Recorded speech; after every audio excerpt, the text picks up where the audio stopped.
ነቀምት ከተማ የአውሮፕላን ማረፊያ መሰራቱ ምናምን ብቻ እንዳታዩት የወደብ ከተማ በሚመስል መልኩ የሚያድረው መኪና የህዝቡ እንቅስቃሴ ምናምን የሰላም ድባቡን ስታዩት የተለየ ነው።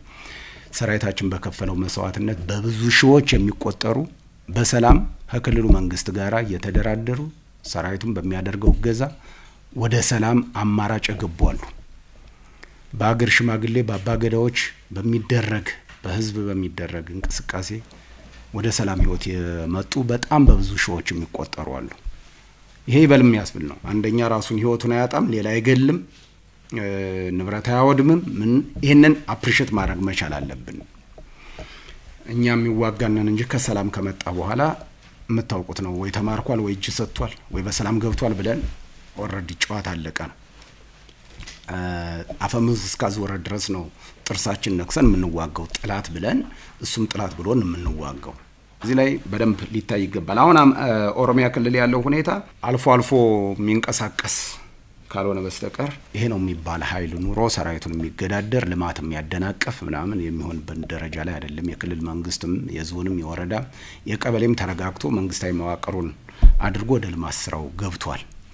የተሽሎከለከ ሰላም አለው ለማለት የሚደረግ ጥረት ግን በሚዲያውም በመኖም አለ። ይሄ ደግሞ በክልሉም የጸጥታ የመስተዳደር አካላት እገዛ በህብረተሰቡም ሰራዊታችን ማሁን እንቅስቃሴ ላይ ስላለ መልክ ያስይዘዋል።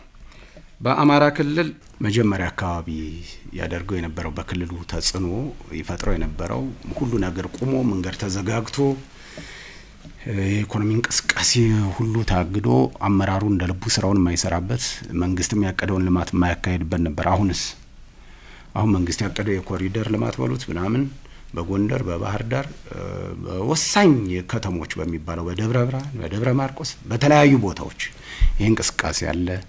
የልማት እንቅስቃሴ ብቻ ሳይሆን የተለያዩ ማህበራዊ ክንውኖችም በደንብ እየተከናወኑ ነው።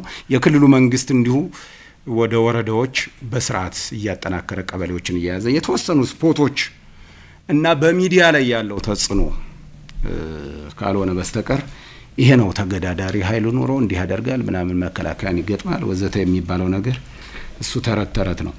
አሁን ቅድም እንዳልኳችሁ 4 ኪሎ ምናምን ቀርቶ ምን ያክል ኪሎ ሜትር እንደራቁ ባናውቅም አመሽሎክለክ ያለፈ ሌላ ነገር የላቸውም።